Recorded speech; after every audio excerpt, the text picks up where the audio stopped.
Nollie and Groogle, the Gillows of Crimpley Creek by Sue Gordon and Sandy Litt. On the bank of Crimpley Creek, under a big shady tree, was a warm, cosy nest lined with gillow down.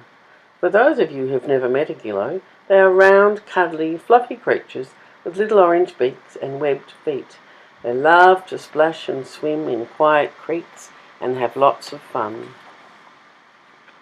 On this particular sunny morning, Mrs. Annie Gillow sat patiently on her nest, her warm, downy tummy snuggling over her 2 shiny eggs.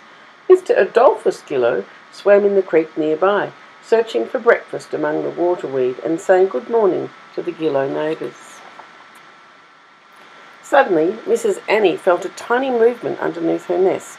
She stretched and took a peep at her eggs. There was a little crack in the first one. Crink, crank, crink, crank, went the little egg, and there was a wobbly, wet little gillow. She stood up and took a look at the big new world outside her egg. Annie quacked loudly in excitement. Quick, quick, quick! Quicking is another special gillow noise, and Mr. Adolphus swam quickly home to admire his brand new daughter. The new baby was called Nollie. By the time she had dried her soft pink down in the morning sun, there was a crack in the other egg. Crink, crank, crink, crank, and there was her brother, Groogle. Groogle looked just like Nollie, except for the tuft of black hair on the top of his head. The Gillow family was very happy. Nollie and Groogle loved it in the warm home nest. Annie had lined it with the very softest of her gillow down, and the 2 baby Gillows snuggled and buggled and cuddled each other. They felt warm and soft. When Mother Annie went for a swim, the sun shone through the branches of the tree. Nollie stood on her webbed toes to feel the warmth of it reaching her little gillow head. It felt good. Then a cloud came over the sun. Nollie started to shiver and quickly snuggled back into the nest. Mother Annie felt the sudden chill in the air. She hurried back to nestle gently over Nollie and Groogle, gathering them into her soft, fluffy down. Nollie felt a warm, happy glow spreading from the tip of her little gillow beak to the point of her webbed gillow feet. Ah, this is home, she said to herself. I feel safe, and this is how life is meant to be. She and Groogle settled down and were soon fast asleep. Quite a couple of tinses later, Groogle woke up with the funniest feeling. It felt as if there was a big empty space where his tummy should be. He wanted the feeling to go away. Groogle's tummy was telling him he was hungry. But he hadn't yet learnt what to do about that. So he did the only thing he knew how. He quacked as loudly as he could. This wasn't very loud. It was still only a very small gillow, but Mother Annie heard him. She guessed what was wrong, as mothers often do. You're feeling hungry, Groogle, she said as she left the nest. She soon came back with some food to pop into the wide open beaks of Groogle and Nollie. The food tasted yummy. The big empty space in Groogle's tummy got smaller and smaller until it disappeared altogether. It felt good. For a wink or two, Groogle and Nollie settled down again, but it wasn't long before Nollie started fidgeting. She stretched and yawned and quaked and wriggled, and instead of snuggling warmly up to Groogle, she began to nibble him with her little orange beak. At first it was gentle, playful nibbling. Groogle nibbled her back, and it was fun. This is good, thought Groogle. I like having fun with my sister. But then Nollie started nibbling harder, and it hurt. Groogle wanted the fun to go on, but he didn't like being hurt. It wasn't fun anymore. He wanted Nollie to stop, but when he opened his beak, no sound came out. His little gillow heart started beating faster and faster, and he didn't know what to do.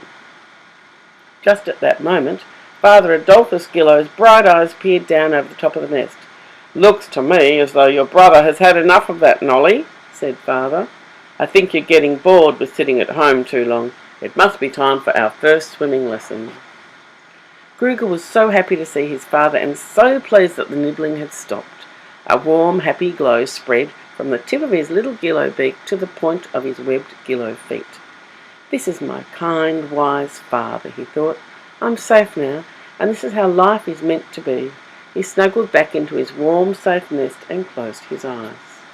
But wait a minute. What was that? Groogle opened one eye. No, he wasn't dreaming. His father was talking to him. Come on, Groogle, you too. We're all going for a swimming lesson. Swimming? Thought Groogle. I can't swim. I'm warm and safe here in the home nest. I don't want to leave it. Once again, Groogle tried to say something, but the words wouldn't come out, and his heart started beating faster and faster. This time it was Mother Annie who came to see what was wrong. What's the matter, Groogle? Why aren't you coming for a swim? Groogle felt better when he saw his mother. Now he would be able to snuggle up to her and be safe again. Oh, Mummy Gillow, I'm so pleased you're here, said Groogle. I like it here in the nest with you, and I don't ever want to leave it. Father wants me to go for a swimming lesson, but something went thump-thump inside me, and when I tried to squeak, I couldn't. I felt that way when Nollie was nibbling me too hard as well. I don't like feeling like that. I understand, said Mother Annie. Your body was giving you some early warning signs that you felt scared. It's good to listen to our bodies when they tell us things. It's not nice to feel scared, but sometimes the things we feel scared about can be a bit of fun. Swimming is fun. It's what Gillows do best, and you'll soon learn how. You might be a little scared at first, but Father and I will be there and we'll teach you. Groogle was glad he had talked to his mother about his early warning signs. His heart was still thumping a little bit as he followed her out of the nest. But Mother held his hand as they waddled to the creek. Nollie was already swimming along behind Father Adolphus. Hurry up, Groogle, she quicked. Swimming is such fun! And it was. Groogle soon forgot about his thumping heart as a warm, excited glow spread from the tip of his little Gillow beak to the point of his webbed Gillow feet. I can do it, he said to himself. I was scared, but I tried it anyway. Swimming is fun and I feel safe, and this is the way life is meant to be. Groogle giggled. He splashed his sister and swam away to hide just as fast as his little webbed feet would carry him. Winter came. Mother Annie was putting a new warm lining in the nest, and Mr. Adolphus was working away from home. Nollie and Groogle tried to be quiet. They tried to help Mother Annie, but they only seemed to get in the way.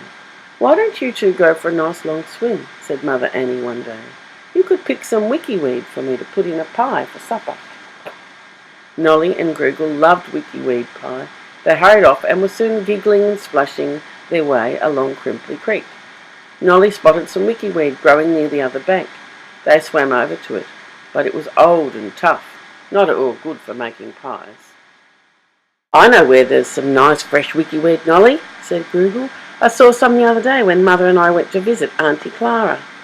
But Auntie Clara's nest is yonks away, Groogle. We've never swum that far by ourselves before, said Nollie. Her little webbed feet had gone all wobbly. That was how Nollie knew she was scared. Wobbly webbed feet were Nollie's early warning signs. It's all right, Nollie. It will be fun. Come on. Groogle was already swimming as he answered. Nollie started to follow, but her little webbed feet were still wobbly and she couldn't swim very fast. Wait for me, Groogle, she squeaked loudly as she could. Groogle slowed down until she caught up with him. Nollie felt better now that she was with her brother again. It was fun swimming so far on their own. Nollie felt very big and proud. Quite a couple of tinsers later, they saw the fresh clump of wikiweed ahead of them. Look at that, Nollie! Mother Annie will be so pleased when we bring that home. Groogle quaked excitedly. He raced over and started picking the wikiweed as fast as he could. At that moment, there was a most horrible zonking noise. Zonk, zonk, zonk! Out of the clump of weed raced an angry Zillow. Zillows are the cousins of Gillows. Mostly they're very good friends, but when Zillows get really angry, they're not nice to be near. This Zillow was very angry. His name was Zebedee Zillow, and he'd been guarding the special clump of wikiweed for a party he was planning. When he saw Groogle picking his prize weeds, he got so angry that he chased Groogle far away along the creek. Now Nollie's webbed feet were really wobbly. What could she do? What would Zebedee do to Groogle if he caught him? How could you ever find Groogle again? Nollie just couldn't think straight. Then Nollie remembered what Father Adolphus once told her. If you have your early warning sign and you can't think straight, just take a deep breath, give yourself a big smile, and say to yourself, I can think straight. Nollie tried it. She felt a bit better, so she tried again. The next time she remembered that Auntie Clara's nest was just around the next bend in the creek. She swam there as fast as her wobbly webbed feet would carry her, and was soon telling Auntie Clara the whole sad story. Auntie Clara was a very fast swimmer, and she said that they would go and find Groogle and Zebedee. With Auntie Clara helping her, Nollie raced along. In no time at all, they were back with Groogle on one side and Zebedee on the other. Auntie Clara told Zebedee that he must not frighten young Gillows again. It was so good to see Groogle safe again. I'm glad there are other people to help me when my mum and dad aren't here, Nollie said. Yes, said Auntie Clara, but you remembered to ask for help. That was the most important thing. A warm, proud glow spread from the tip of Nollie's little Gillow beak to the point of her webbed Gillow feet. I was scared, she thought to herself, but I remembered how to think straight and how to ask for help. Groogle and I are safe and happy, and that is the way life is meant to be. Zebedee said he was very sorry for scaring Groogle. He went and picked some of his very best wickyweed for the little Gillows to take home. They soon told Mother Annie all about their adventures, but by the time the wickyweed pie was cooked, Nollie and Groogle had fallen fast asleep. Mother Annie kissed her sleeping Gillows and saved them some pie for breakfast. The end.